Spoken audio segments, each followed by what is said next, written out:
next myth is immigrants are a major source of crime.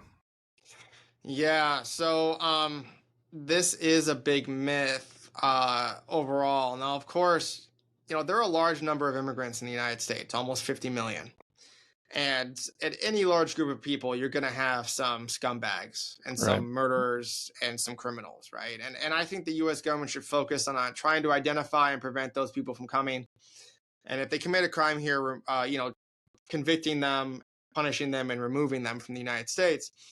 But I think the major question is whether immigrants disproportionately contribute to crime. Do they have a higher crime rate than native-born Americans? And that should guide our thinking on this. If there need to be changes in laws, it should be by taking a look at the big picture, by taking a look at the effects, and coming up with a policy that reduces the harm. And what we find is when we take a look at the criminal conviction rates of illegal immigrants, based on the one state where we have data on this, which is Texas. Yeah. What we see is that illegal immigrants are 26% less likely to be convicted of committing homicide than native-born Americans. 26% less likely.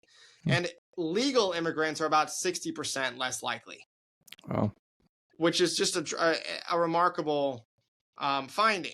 So, and we see this in terms of incarceration rates when we compare native-born to immigrants, when we compare native-born to legal immigrants, when we compare native-born to illegal immigrants, we see this pattern arise.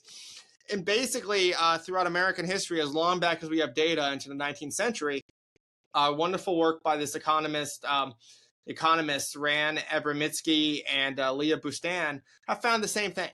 Yeah. So, but of course, the nuance to this is that the reason why their crime rates are so low compared to native-born Americans is because Americans, our crime rate is so high.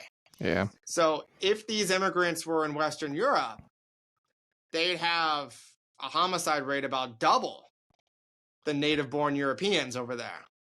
But because Americans love murder, or not love, I would say, but because they commit so much more murder. Well.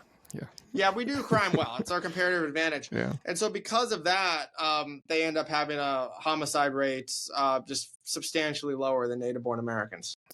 Would you say Texas then would be safer if all the Texans left and just the immigrants stayed, statistically speaking?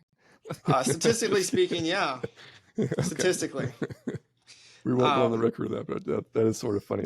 I don't recommend it. I would not say, I don't think that benefits anybody, but I get to kick out the differential there. And part of the reason why I say this is I'm not a fan of collective guilt or collective punishment. Yeah. I think you are responsible for what you do, period. And so as a result of that, just because somebody has the same immigration status or they're from the same country or whatever as somebody else who's a criminal, doesn't mean that you should be punished for that person's actions. I think we understand this generally when it comes to native-born Americans generally. But for some reason, that thinking goes out the window when you consider foreigners and immigrants.